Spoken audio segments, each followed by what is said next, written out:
Baik. Nah, sekarang kapan hari juga saya share ya doa cahaya gitu. Ya betul Pak ya. Ulangi saya ya. Enggak apa-apa Pak ya, pengajian ini resume ya Pak ya. Itu ya. Itu ya. Sebab saya memberi pengajian itu tidak hanya ingin supaya Bapak tahu, Pak. Kalau untuk supaya Bapak Ibu yang terhormat tahu, saya sampaikan sekali selesai. Tapi saya itu ingin setelah tahu itu kemudian apa yang bisa dilakukan.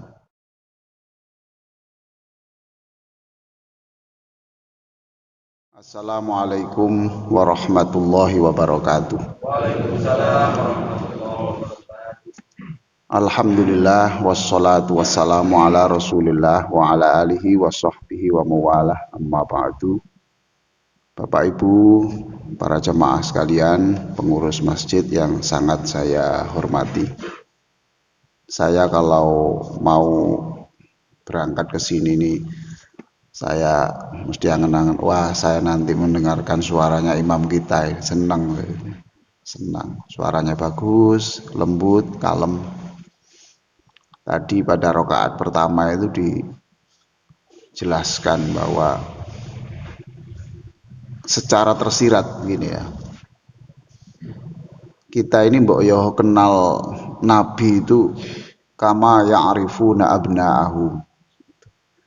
Kita itu sebaiknya mengenal nabi itu seperti mengenal anaknya sendiri. Bapak kan tahu tuh sifat-sifatnya ya Pak ya, sifat-sifatnya,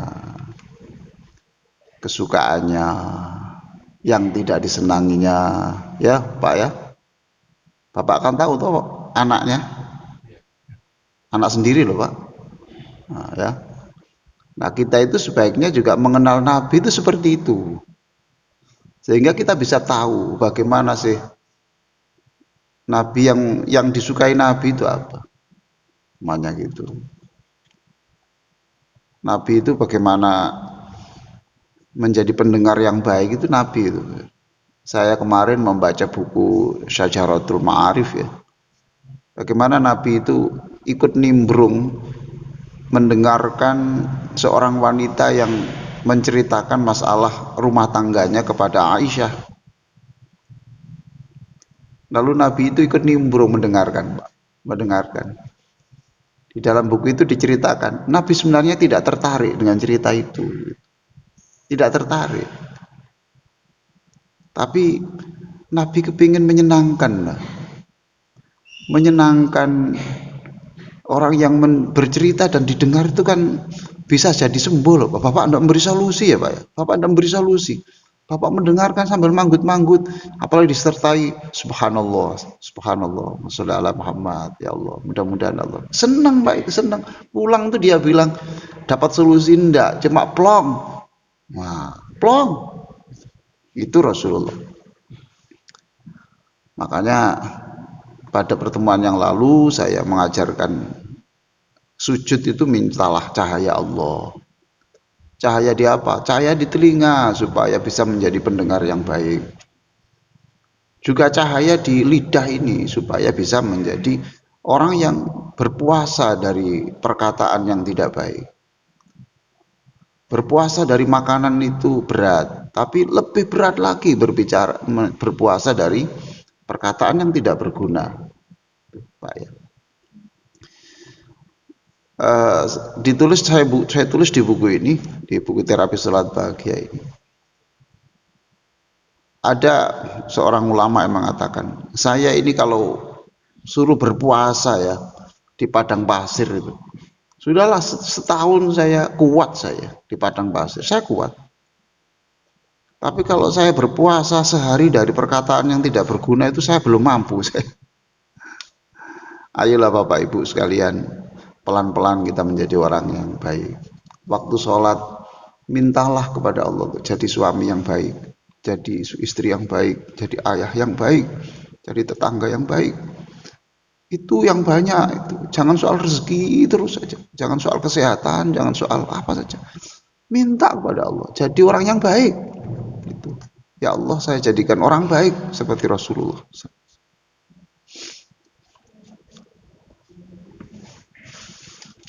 Ya itu kemarin.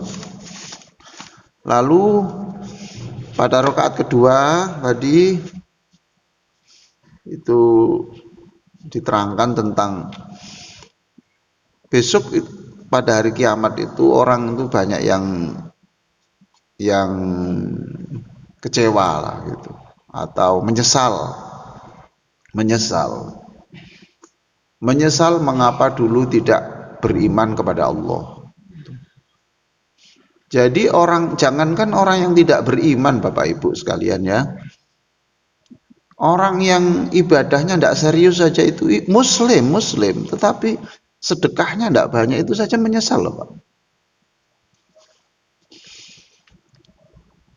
Saya kok hanya sampai di sini, umpamanya gini ya, kenapa saya dulu kok tidak bersedekah lebih dari yang saya lakukan gitu. Tapi sudah tidak bisa Pak, sudah hidupnya hanya sekali. Kenapa saya dulu itu kalau untuk kepentingan anak saya itu tidak sayang sama sekali, tidak eman sama sekali. Tapi kalau menyangkut anaknya orang, anak yatim kok kita ini kok anak yatim, anak di panti kok rasanya kita mengeluarkan uang kok berat ya gitu. Lalu kita kecewa, menyesal Pak gitu. Kenapa itu tidak saya lakukan? Kenapa tidak saya lakukan? Kenapa sholat saya dulu seperti itu? Saya sudah tidak bisa berkutik lagi. Maka ini bulan Rajab. Ini adalah bulan sholat, ya, bulan sholat. Maka kita berusaha pada bulan ini menambah. Pokoknya begini, Bapak, Ibu sekalian. Jangan ada bulan lah kalau tidak hari. Jangan ada bulan yang tidak ada peningkatan kualitas sholat. Jangan ada bulan tanpa meningkatkan kualitas sholat. Ayo bersama saya. Ayo bersama saya. Wong saya sendiri ya belum sempurna. Tapi ayo. Saya mau jalan pagi, saya bikin catatan-catatan kayak gini nih. Doa apa lagi? Doa sholat yang belum saya hafal. Saya catat Pak. Itu. Saya jalan pagi, saya baca, menjelang tidur saya baca. Saya ingin tidak ada bulan tanpa ada peningkatan kualitas sholat. Sebab sholat ini bagian dari penentu masa depan kita. Penentu masa depan kita. Kalau orang itu sholatnya baik, insya Allah itu seluruh dosa itu diampuni Allah Pak. Seluruh dosa diampuni Allah. Jangankan sampai ibadah yang sekian panjang. Bapak Ibu membaca la ilaha illallah saja. Tidak ada Pak zikir melebihi nilainya la ilaha illallah itu tidak ada. Ayo Bapak apa yang bisa menandingi la ilaha illallah? Allahumma sholli ala Muhammad. Itu di bawahnya la ilaha illallah. Oh la ilaha illallah itu jadi penentu orang itu muslim atau tidak Pak. La ilaha illallah itu menjadi kunci kita itu menjadi muslim dan menjadi kunci kita memasuki surga kok. La ilaha illallah. Dapat apa kita? Tidak usah dapat apa terus itu. Terus, apa rezekinya tambah Pak? Kok rezeki saja? Apakah ada kesembuhan Pak? Enggak gitu. Pokoknya penting kita itu lebih dekat kepada Allah, lebih dekat pada Allah, lebih dekat pada Allah. Jadi la ilaha illallah itu artinya apa? Apa artinya la ilaha illallah?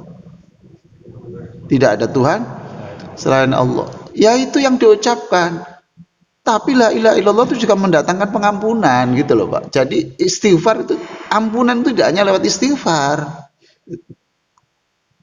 Saya juga membaca kemarin buku Al-Washoyah Al-Imaniyah, An-Nashaihud Diniyah wal Washoyah Al-Imaniyah, dikatakan di situ ketika ada orang membaca la ilaha illallah itu ada sinyal di depan Allah ya. Ada sinyal di depan Allah, kemudian sinyal itu tidak berhenti bergerak sebelum Allah menyatakan saya ampuni orang itu. Saya ampuni orang itu. Ya, baca la ilaha illallah yang banyak, yang tulus.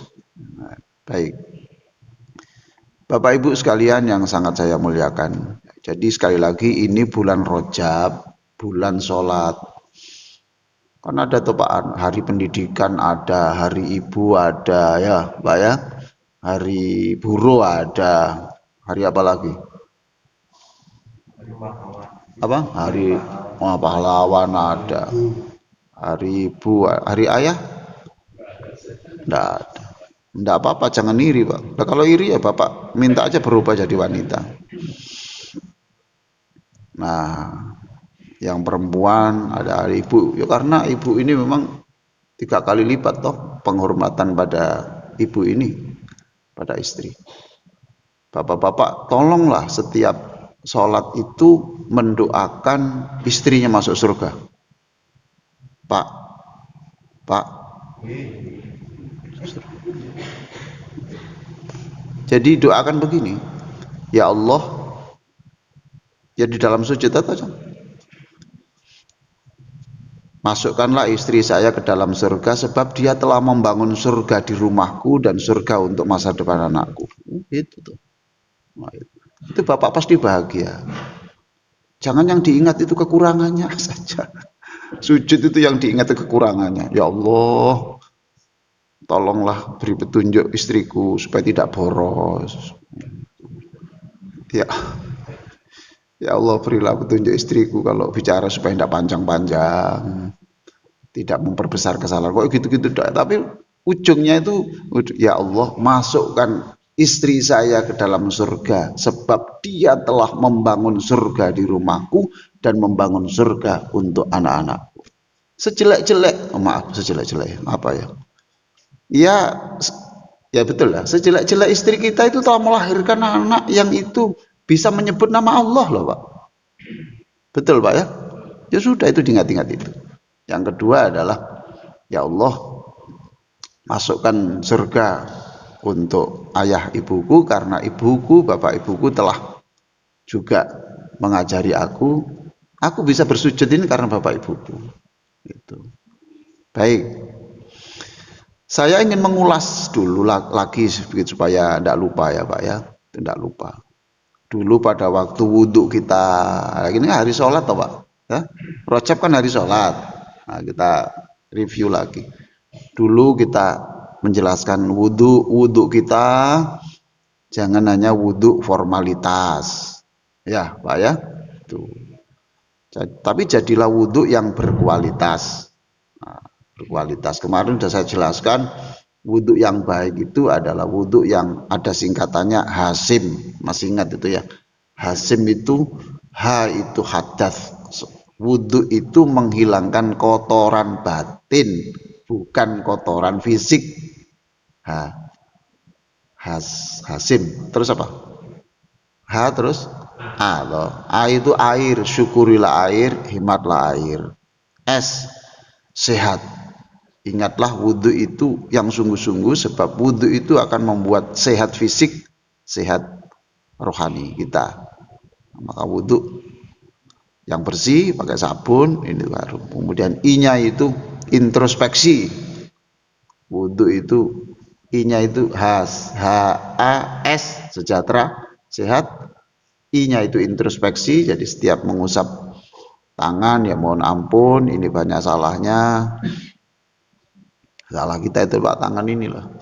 Maka kemarin saya khutbah di Al-Falah, saya jelaskan ada seorang sahabat yang datang pada Nabi meletakkan tangan kanannya di atas tangan Nabi dan bersumpah. Nah, bersumpah, setelah ini saya tidak menggunakan tangan saya satupun kecuali untuk kebaikan. Bapak berani bersumpah? Bapak Ibu berani? Kalau tidak berani ya niat saja Pak. Sebab ini kesalahan tangan ini banyak loh akhir-akhir ini Pak. Orang masuk penjara karena tangan ini banyak sekali. Perceraian karena tangan banyak. Baik, terus M-nya itu malaikat, artinya ya, orang wudhu itu disukai malaikat, senangi malaikat, apalagi tidur dalam keadaan wudhu itu diselimuti malaikat. Nah, itu baik. Itu wudhu. Kemudian kapan hari saya jelaskan tentang sujud ya Pak ya. Masih ingat Pak singkatan filosofi sujud itu? Nah ini kan, karena sudah 2 bulan. Nah, filosofi sujud kemarin tuh Pak ya, tanda gairah semalam. Tan itu supaya kita tidak deklarasi kita itu tidak sama dengan setan. Sujud itu tanda, itu dunia akhirat itu selesaikan lewat sujud. Ga itu surga, sujudlah yang lama. Semakin lama sujud Bapak Ibu, semakin dekatlah ke pintu surga. Ir itu irama, atau irama. Bapak Ibu membaca subhanallah, subhanallah, subhana rabbiyal a'la, itu sama dengan iramanya, irama subhanallah yang dibaca oleh malaikat. Ha itu hina, kita jangan merasa besar. Siapa tuh Bapak Ibu? Saya orang penting. Bapak kalau penting betul, saya tanya saja. Kalau Bapak memang betul-betul penting ya, kalau Bapak meninggal, matahari itu bisa terbit dari barat, Bapak boleh menyebut Bapak penting, orang penting. Bapak meninggal, ya matahari masih terbit dari timur aja. Fabuital ladzi kafar. Gampang, di dalam surah Al-Quran itu disebut fabuital ladzi kafar. Kalau kamu memang pinter, coba kamu punya Tuhan, coba Tuhanmu tuh suruh membalik matahari dari timur dan barat. Sepenting-penting kita, sehebat-hebat kita itu, kalau kita mati nggak ada apa-apa loh. Yang penting itu kalau ada perubahan besar dunia itu baru penting. Nah kita ini siapa? Kita ini debu saja. Gairah semalam, semalas. Itu stempel ya Pak ya. Sujud itu sama dengan membuat ada cahaya di kita. Semama itu kematian, orang sujud itu ya ingat mati, mencium tanah dari tanah dan akan kembali ke tanah. Kemudian lam itu ratapan alam, tempat sujud kita itu besok akan menangis ketika Bapak Ibu menghadap Allah, karena dia mengatakan, wahai Allah, orang yang bersujud di atasku sekarang sudah tidak ada lagi. Baik, nah sekarang kapan hari juga saya share ya doa cahaya gitu. Ya betul Pak ya, ulangi saya ya, enggak apa-apa Pak ya, pengajian ini resume ya Pak ya, itu ya, sebab saya memberi pengajian itu tidak hanya ingin supaya Bapak tahu Pak. Kalau untuk supaya Bapak Ibu yang terhormat tahu, saya sampaikan sekali selesai. Tapi saya itu ingin setelah tahu itu kemudian apa yang bisa dilakukan, ada perubahan. Kemarin saya mengirim doa cahaya itu, Allahumma ja'al fi qalbi nuro. Ayo. Nah, jadi wahai Allah, ayo, berikan cahaya di hatiku supaya aku mengingatmu sampai akhir hayatku. Enak toh Pak, bagus. Kalau enggak, Nabi saja Pak ya, Nabi saja itu minta tolong Allah supaya ingat Allah. Loh, Nabi loh Pak. Sampai Nabi itu mengatakan, kalau kamu setelah sholat, mintalah tolong kamu kepada Allah supaya kamu ingat Allah. Allahumma a'inni ala dzikri. Ya Allah, bantulah aku. A'inni itu bantulah aku untuk ingat engkau. Loh itu loh Pak. Jadi Rasulullah saja itu kemudian masih butuh dibantu Allah untuk selalu ingat dia. Allahumma, ayo. Allahumma ja'al fi qalbi nuro. Wahai Allah, berikan cahaya di hatiku supaya aku bisa mengingatmu sampai akhir hayatku. Wahai Allah, berikan cahaya di hatiku supaya aku bisa menghapus seluruh penyakit hatiku. Masih ingat toh penyakit hati? Ya iri, dendam, jengkel, kecewa, nah, itu loh. Lalu syirik, suudzon kepada Allah itu. Lalu wahai Allah, berikan cahaya di hatiku sehingga aku ikhlas, senang menerima apapun takdirmu. Wah, indah sekali ya Pak ya.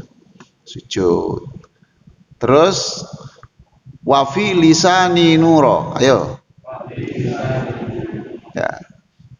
Berikan cahaya di lidahku supaya aku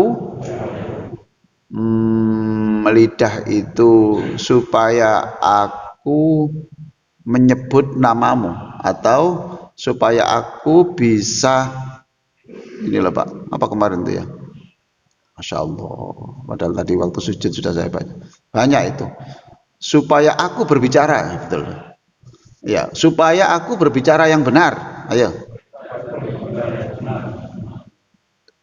dan menyampaikan kepada manusia dengan jelas.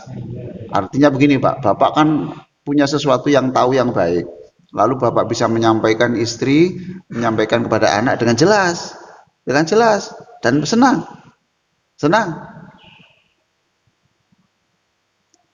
Ya seperti saya menyampaikan begini, ini kan saya minta tolong pada Allah. Pada waktu sujud saya tadi saya minta, ya Allah, bantulah aku nanti menjelaskan firman-firman-Mu itu dengan jelas, yang mudah difaham, with powerful words from you. Artinya itu dengan kata-kata yang ada power, yang bisa menguatkan, minta tolong. Wahai Allah, berikan cahaya di telingaku supaya aku merespon panggilanmu dan panggilan Rasulmu dengan cepat. Kan ada panggilan Allah, panggilan Rasulullah cepat, jangan ditunda, Manusia yang baik itu manusia yang tidak menunda. Nabi Ibrahim itu disebut Khalilullah, kekasih Allah, karena Nabi Ibrahim itu jiwanya jiwa labbaik. Makanya kita baca labbaik Allahumma labbaik. Itu labbaik itu siap, gitu loh Pak. Siap. Makanya Nabi Ibrahim itu ketika khitan itu menggunakan kapak. Kapak itu kan sekian Mbak, betul loh. Jawab. Saya tanya orang, kenapa pakai kapak?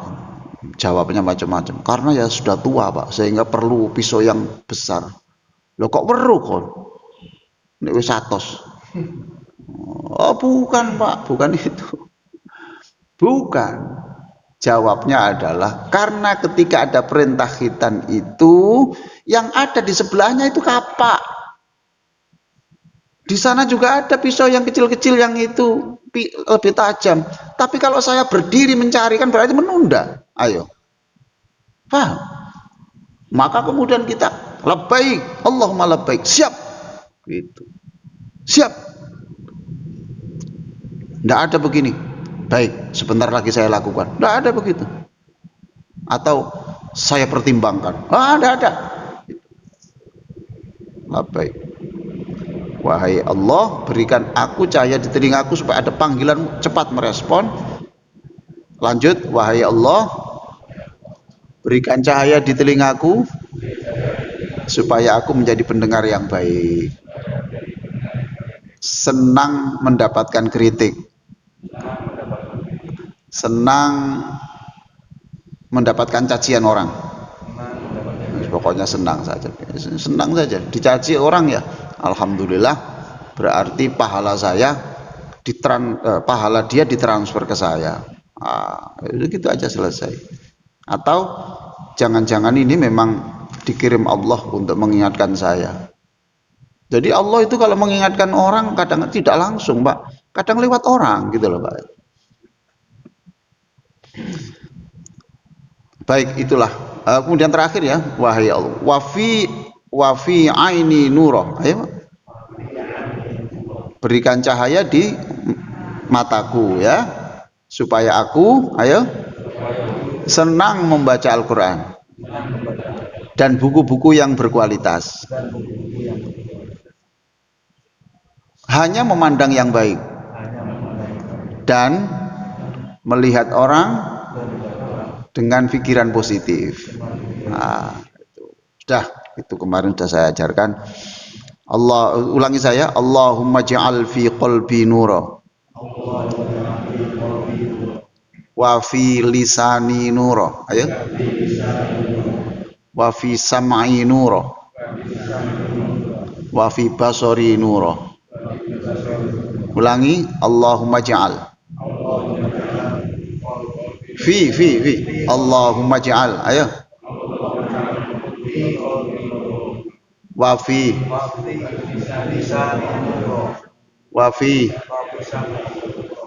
fi diingat-ingat aja. 1 2 3 4. 1 2 3 4. Qalbi, lisani, sam'i, basori. Sebenarnya ada Pak itu. Sebenarnya di depanku cahaya, belakangku cahaya, kananku cahaya, kiriku cahaya, atasku cahaya, bawahku cahaya, dan ada lagi yang lebih ekstrim, dan jadikan aku sendiri adalah cahaya. Baik, masih kita bab sujud Pak. Bab kita masih bab sujud, masih di buku terapi salat bahagia ini masih kita berbicara tentang sujud. Dan hari ini sebagai penutup atau sebagai ujung dari ceramah saya ini adalah halaman 64, bahwa ketika kita sujud berdasarkan doa-doa yang sekian banyak yang saya hafalkan, termasuk doa tadi itu Pak, mudah-mudahan Bapak hafal ya. Bapak dulu janji loh ya, kalau saya ceramah di sini Bapak hafal ya, janji toh. Nah, jangan lupakan janji. Orang janji itu enak, yang mendengar itu ingat, tapi yang janji sering lupa loh. Betul. Maka Sayyidina Ali mengatakan, jangan mudah janji ketika kamu senang. Ingat-ingat. Ayo, Bapak kalau senang kan mudah janji toh.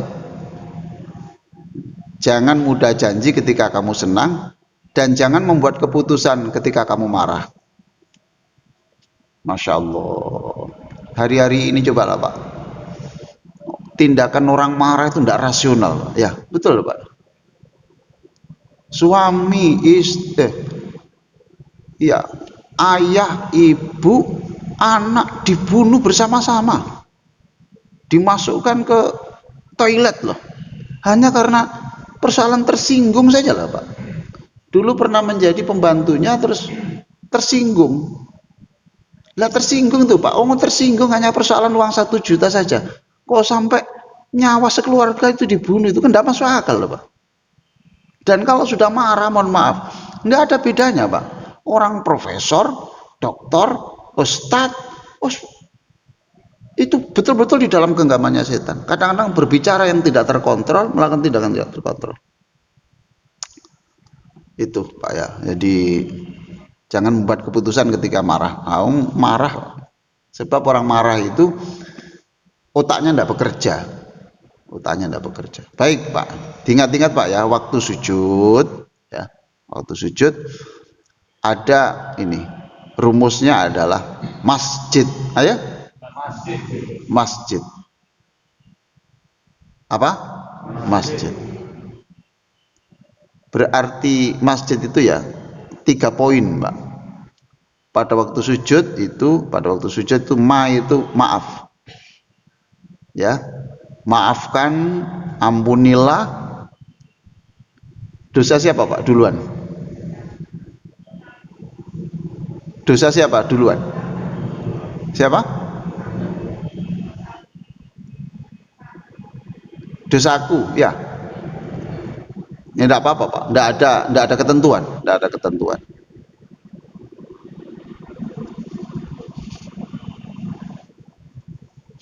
Sebentar Pak, ada pesawat sudah jemput saya ini. Boleh Bu, dosaku boleh. Tapi kalau saya dulukan ibu saya dulu. Nggak apa-apa, itu tidak apa-apa. Urutan aja nggak ada.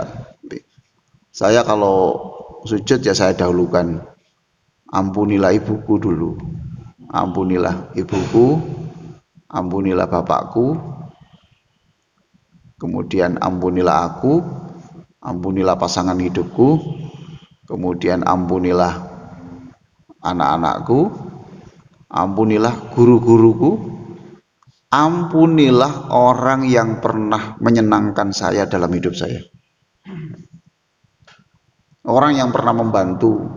Jadi kita itu diajari Pak, pandai berterima kasih. Umpamanya ya, dulu pada waktu uang muka rumah belum punya ya, untuk uang muka kan agak banyak, lalu ada Pak D kita memberikan pinjaman, ya udah transfer.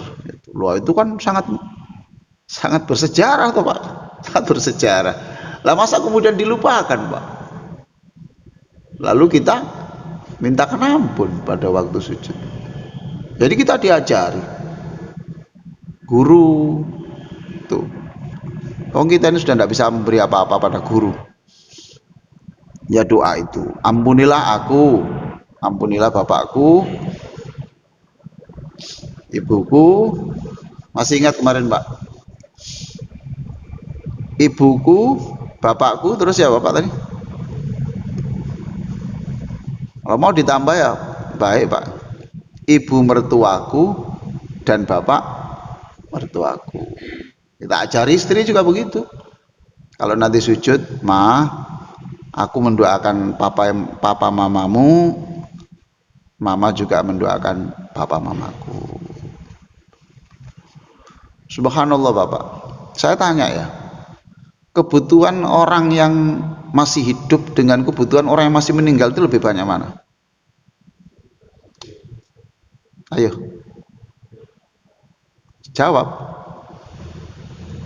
Kebutuhan orang yang masih hidup dengan kebutuhan orang yang masih meninggal banyak mana? Pak Haji?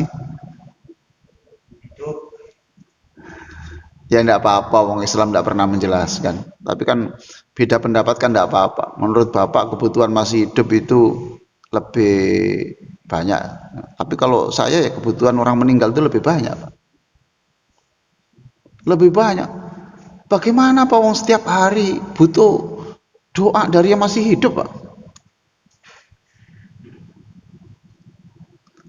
Boleh juga ditafsirkan oleh Bapak, ya kebutuhan fisik Pak ya, kebutuhan finansial, kebutuhan makan, tempat tinggal lebih banyak. Kalau di kuburan kan sudah tidak perlu perumahan Pak gitu, boleh gitu. Tapi kebutuhan yang lebih pokok adalah, maka perhatian kita kepada orang yang sudah meninggal itu harus lebih ekstra. Jangan pertaruhkan masa depan orang tua kita. Jangan pertaruhkan guru-guru kita. Kita diberi hidup ini, diberi tugas, selamatkan orang tuamu, selamatkan guru. Maka saya bilang kepada Allah, wahai Allah, saya jangan diwafatkan dalam usia pendek. Saya belum tuntas mendoakan, menyelamatkan, membebaskan orang-orang yang pernah berjasa pada saya. Kalau saya dimatikan hari ini, berarti saya sudah tidak bisa berdoa lagi. Saya tidak bisa berdoa lagi untuk ibu saya, untuk bapak saya, ya, untuk kakak saya yang menyekolahkan saya. Nah itu tuh. Nah, jadi doa. Ma itu maafkan siapa? Terserah bapak ibu. Nah, mintakan ampun kepada siapa saja, ya. Itu. Sekarang ma s. Kira-kira apa Pak? S. Doa tadi loh Pak. Doa cahaya tadi. S kira-kira? Sinar. Ya Allah, sinarilah aku tadi itu. Lah kok bisa ada rumus S Pak? Iyalah, sinar. Kalau Bapak berdoa hanya subhana rabbiyal a'la, enggak ketemu rumus ini. Paham Pak ya? Kalau orang bertanya di buku ini, Pak, sujud kok rumusnya ada, jadi masjid itu kata yang mudah diingat gitu loh Pak. Oh, ma sudah berarti s itu. Nah dari mana itu? Kalau hanya berpegang pada subhanakallahumma rabbana wa bihamdika Allahumma ighfirli, nggak ketemu, nggak ada cahaya. Kalau hanya berbicara pada subhana rabbiyal a'la, nggak ada. Maka bisa saya sebutkan di sini karena Nabi mengajarkan, sujudlah kamu dan mintalah cahaya, mintalah sinar es. Nah, gitu. Sinarilah aku tadi itu, sinarilah hatiku, sinarilah lisanku, sinarilah telingaku, sinarilah tuh, 2, 3, 4, sudah lumayan. Kapan itu? Boleh setiap sujud, boleh sujud terakhir, boleh sujud paling awal, tidak ada ketentuan. Setiap sujud tambah bagus. Hanya satu saja, jangan diucapkan. Kalau diucapkan batal, ya. Yang bahasa Indonesia tadi loh. Yang bahasa Arabnya diucapkan, Pak. Coba baca lagi, Pak. Saya ingin Allahumma ja'al, ayo.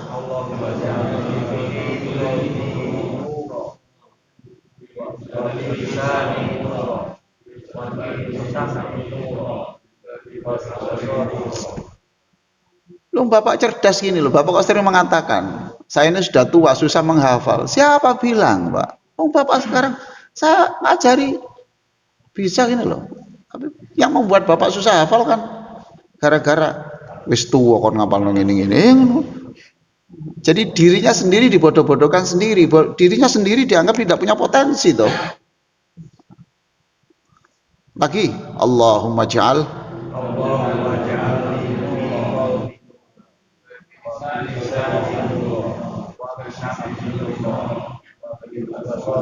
Setelah itu, setelah Arab tadi, lalu dalam hati tadi itu. Dalam hati tadi. Paham ya Pak ya? Nah, sinari. Nah sekarang tinggal jid. Jid itu jiwa dan raga. Apa maksudnya? Sudahlah Pak. Jiwa dan raga Bapak itu serahkan kepada Allah. Serahkan kepada Allah. Ya Allah, wahai Allah, saya serahkan, jangankan badan saya, itu loh Pak, nyawa pun ini saya serahkan kepada, nyawa pun ini saya serahkan kepada. Apakah engkau menghidupkan aku atau engkau apa? Atau engkau? Ayo Pak, lawannya apa? Ya, sudah. Masya Allah. Itu kan sangat indah loh Pak. Saya serahkan jiwa dan ragaku kepadamu. Apakah engkau menghidupkan aku atau aku? Lanjut. Apakah engkau memberi kesembuhan aku atau tidak memberikan kesembuhan? Itu urusanmu. Saya tidak boleh kecampur. Lah apa pasif? Enggak. Engkau sudah tahu saya sudah olahraga. Engkau sudah tahu saya sudah mengatur pola makan. Engkau sudah tahu saya bisa mengatur pola istirahat. Engkau sudah mendengar setiap kata yang saya ucapkan dalam doa saya. Tugas saya sudah selesai, wahai Allah. Sekarang urusanmu. Engkau hidupkan atau engkau matikan. Engkau sembuhkan atau tidak engkau sembuhkan. Berikutnya, engkau beri rizki atau tidak. Urusan jiwa dan raganya itu diserahkan kepada Allah. Saya serahkan juga anak-anak saya kepadamu. Saya serahkan juga pasangan hidup saya kepadamu. Saya serahkan juga masa depan anak-anak. Wis pokoknya wis apa ini Pak? Menyerah yang total itu bahasa Jawanya apa? Nah, pasrah. Tapi yang total apa Pak? Iya, pasrah bongkoan. Ada lagi Pak yang semprong-semprong Pak. Nah, gelundung semprong. Itu yang total. Itu yang total. Saya serahkan. Ya sudah, kayak. Tapi Bapak kalau menjelaskan gelundung semprong pada anak sampean nggak ngerti Pak.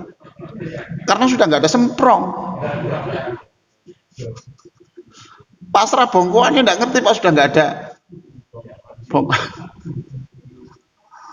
Itu pasrah yang luar biasa. Saya menikmati betul. Saya menikmati betul. Kalau sudah bilang begitu, menikmati betul. Saya ini engkau ambil waktu sujud nih monggo, engkau beri kesempatan untuk bangkit lagi nih monggo, pun urusan panjenengan pun sudah. Tapi saya nggak ceroboh loh, saya nggak ceroboh, saya olahraga, saya bekerja, saya hati-hati, Terus saya juga berdoa, Allahumma rabban nas mudhibal ba'si syfian tasyafi. Saya berdoa minta sembuh. Lalu saya disuruh apa? Saya dituntut apa lagi? Masa kurang sudah toh? Saya minum vitamin, saya minum madu, saya minum zaitun, saya minum telur rebus, saya kurangi nasi, terus saya tidak makan gorengan. Loh sudah, kurang apa saya ini? Ya sudah. Ya Allah, jid itu jiwa dan raga. Diapakan? Dipasrah bongkokkan. Nah itu. Atau dipasrah gelundung semprongkan. Terserah banyak. Oh, total ya Pak. Sumeleh. Dan jangan melakukan kesalahan di dalam berpasrah. Apa? Jangan melakukan kesalahan berpasrah. Kesalahan berpasrah adalah kepasrahan yang masih diikuti dengan kata-kata tapi. Faham? Saya pasrah hidup mati saya, tapi ya hidup kan ya Allah.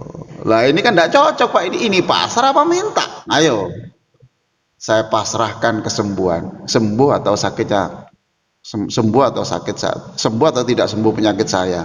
Terus ditambahi, tapi ya saya milih sembuh ya Allah. Ini kesalahan di dalam bertawakal. Sebab ada momen, ada saat untuk berdoa, sembuhkan tadi sudah lewat, sudah toh Pak ya? Sembuhkan saya itu sudah lewat. Maka ketika berpasrah jangan diulang lagi. Kebanyakan kekeliruan itu di bidang ini. Makanya di dalam Al-Quran itu falyatawakkalil mutawakkilun. Wahai orang-orang yang bertawakal itu hendaklah bertawakal yang sungguh. Ya Allah, saya sudah berusaha untuk transaksi hari ini. Ya Allah, saya pasrah kepadamu, berhasil atau tidak. Sudah selesai, jangan ditambah. Tapi ya Allah ya, sukseskan. Nah, ini kembali lagi bukan pasrah, doa lagi itu. Nah, itu bedanya. Baik Bapak Ibu, jadi pada waktu sujud rumusnya yang diingat adalah masjid ya Pak ya, masjid, ma-nya itu maaf, s-nya itu sinar, kemudian jid. Bapak kalau jiwa dan raga ya dipasrahkan. Apa Pak? Iya, jid itu jiwa dan raga. Bapak kalau praktek ini ya, masa awal, masa percobaan ya, masa belajar itu, ini tidak cukup 10 menit loh, karena angen-angen opo mana yo, oh apalagi ya gitu. Tapi nanti kalau lama-lama enggak, tapi bisa juga Bapak kalau menjelang tidur dibayangkan, saya kalau nanti sujud itu begitu. Jadi begini loh Pak ya, ini sebetulnya saya itu sudah mau mengadakan training ini Maret ini ya, Maret ini kita mengadakan training karena sudah 2 bulan kita nggak mengadakan training, tapi kena Omikron ini ya kita tunda lagi. Jadi ada yang namanya di luar sholat itu hafalkan. Di luar sholat itu hafalkan. Jangan menghafal pada waktu sholat. Paham toh? Nanti pada waktu sholat tinggal perenungan. Jadi ada menyimpan memori di luar sholat. Ya seperti saya tadi itu, mungkin waktu jalan pagi atau naik mobil karena sudah ada yang nyetir, ya sudah, daripada ngobrol dihafalkan, itu namanya menyimpan memori. Lalu pada waktu sholat sudah tidak butuh memori lagi, sudah tinggal mengeluarkan dan dihayati. Kalau dicampur Pak, itu biasanya agak bingung. Ini waktunya sudah jam berapa ini? Sudah habis. Nggih. Monggo kalau ada yang bertanya, monggo. Bunda, silakan Bunda bertanya, Bunda. Silakan. Bu Hajah. Ya Hajah. Kalau tidak ada ya Bapak. Kalau tidak ada ya diakhiri. Mau diapakan? Bertanya kok dipaksa. Cukup? Bapak paham, Ibu? Lah kalau insya Allah berarti belum, Pak. Iya, saya tadi iya, Pak. Iya, Pak.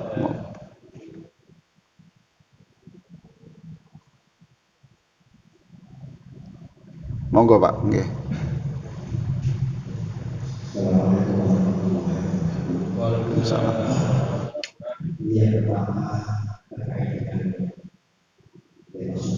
Betul, Pak. Betul.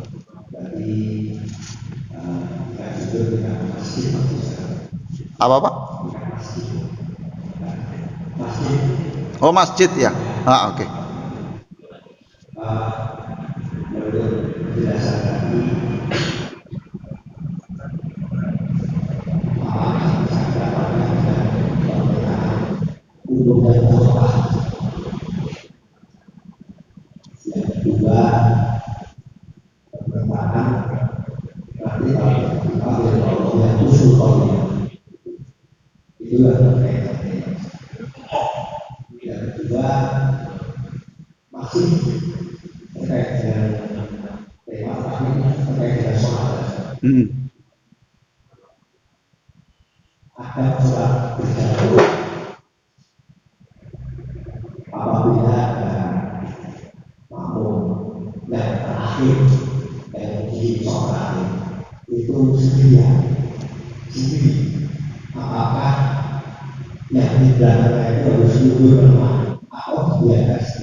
Cukup, Pak ya?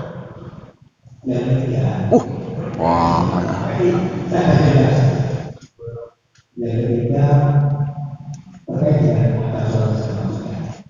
Kalau di masjid seperti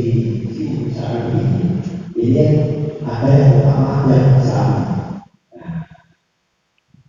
Kalau kita bersama-sama ini apakah harus kita buka seperti ini atau pada rata-rata masjid berhasil yang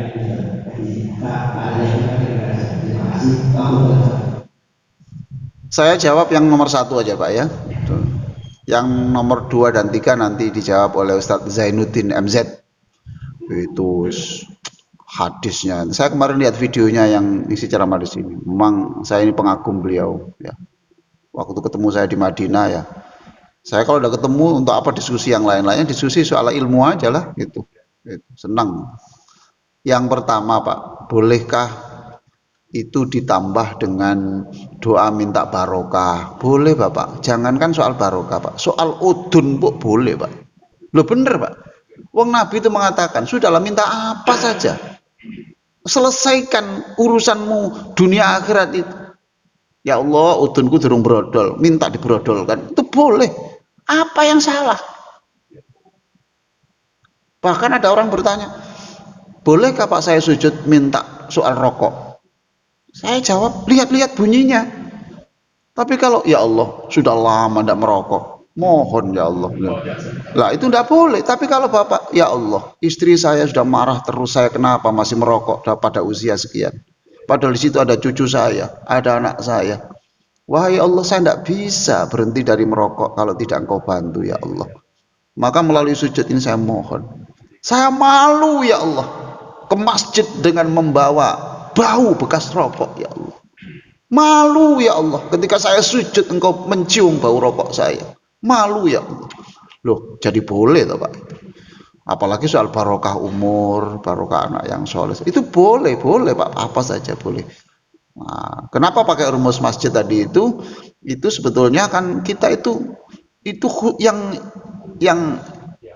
yang poin-poin akhirat Pak gitu ya, poin akhirat. Selesai itu boleh ya Allah, hari ini saya akan mengadakan pertemuan, engkau lah yang akan membuat nanti bisa tidak hujan. Boleh Pak, boleh. Tanda, enggak, tadi kan urusan dunia akhirat. Selesaikan di situ. Selesaikan di situ. Nanti setelah sholat ditambahi lagi yang diucapkan. Yang makmum tadi itu Ustaz Zainuddin Hamzat aja Pak, itu dia ahli hadis, ada ahli hadis. Tapi kalau sekarang yang soal kaca tadi ya Bapak, saya beritahu ya, saya itu di Bangladesh ya, saya di sebuah pertokoan, dan di Bangladesh hampir tidak ada masjid yang itu tidak banyak. Masjid itu karena tanahnya mahal, lebih mahal dari tanah di Amerika, karena penduduknya padat, tanahnya kecil, padat. Itu lantai tidak ada masjid yang lantai itu mesti ada 9, 10 gitu. Dan tidak ada begini, tidak, lubangnya tidak ada. Di atas, di lantai 10. Tidak harus pintu kebuka lah. Kalau pintu kebuka gimana Pak? Dijadikan ada hawa ke sini, tidak ada gitu. Itu gambarannya. Nah kalau pertanyaan Bapak kaca harus dibuka tadi kan berarti juga sama pertanyaan seperti ini. Sehingga ya cuma begini, saya itu sholat di lantai 4 ya. Itu ada tertulis praying room, tempat sholat ya. Saya ini tunggu, mana imamnya kok tidak datang-datang ini. Tiba-tiba terus iqamat, Allahu Akbar, Allahu Akbar, Allahu Akbar, Allahu Akbar, asyhadu an la ilaha illallah, asyhadu an la ilaha illallah. Komatnya di sana kan dua kali. Ya, 2 kali. Sama dengan di Cina juga gitu. Hayya 'alas shalah, hayya 'alas shalah, hal falah, hal falah. Loh, di mana ini? Ternyata Pak, imamnya itu di lantai 1. Jadi ini posisinya itu, ini antara lantai 1 dengan lantai 7 itu satu arah. Ini kecil Pak, hanya sekian. Nah, pertokoan Pak, dibuat lebar kan ya, gimana Pak? Oh, itu harganya mahal. Jadi mulai bawah Pak, imamnya di lantai 1, ada imam sampai di sana. Begitulah Pak. Kalau ada madhab yang harus ya kita hormati, tapi tidak harus kita ikuti kalau dalam kondisi yang itu. Nuruti fikih itu nggak ada habis-habisnya Bapak ya. Itu banyak. Yang sisanya nanti kebagian Ustaz Zainuddin MZ itu. Ya, saya kemarin lihat videonya kok dikirim. Wah, itu pinter Pak itu. Oh, pinter sudahlah. Itu hadisnya itu sambil ngelilir pun itu bisa maca hadis Bapak. Betul Pak. Dengan gaya yang santai, sederhana. Begitu Ibu Bapak, mudah-mudahan manfaat ya Pak ya. Bulan depan masih ada tuh. Mudah-mudahan saya masih hidup ya. Ibu masih hidup, terus saya tagih lagi loh doa cahaya tadi ya. Hafal sambil jalan-jalan. Allahumma sholli ala sayyidina Muhammadin wa ala alihi wa sahbihi ajma'in walhamdulillahi rabbil alamin. Allahumma ja'al fi qulubina nura. Wahai Allah, berikan cahaya di hati kami, terutama ketika kami mohon dalam sujud kami, sehingga dengan cahayamu di hati kami mengingatmu sepanjang waktu sampai akhir hayat kami. Berikan cahaya di hati kami supaya kami bisa menghilangkan penyakit-penyakit hati. Berikan cahaya di hati kami supaya kami dengan ikhlas, ridho, senang, tidak mengeluh dengan apapun, seberat apapun takdirmu. Ya Allah, berikan cahayamu di mulut kami, di lidah kami, supaya kami bisa menyebut namamu sepanjang waktu, bisa berbicara yang benar. Ya Allah, berikan cahaya di telinga kami supaya kami bisa merespon panggilan-Mu dan panggilan Rasul-Mu dengan cepat, menjadi pendengar yang baik, senang memperoleh nasihat, dan sabar ketika dicaci atau diolok-olok orang. Berikan cahaya di mata kami supaya kami senang membaca kitab suci dan buku-buku yang meningkatkan keimanan dan akhlak kami. Berikan cahaya di mata kami supaya kami hanya melihat yang benar, melihat yang baik, dan bisa menjauhkan dari pandangan yang tidak baik. Berikan cahaya di mata kami sehingga kami bisa memandang setiap orang itu dengan pikiran-pikiran yang positif. Rabbana atina fid dunya hasanah wa fil akhirati hasanah wa qina adzabannar walhamdulillahirabbil alamin. Wassalamualaikum warahmatullahi wabarakatuh.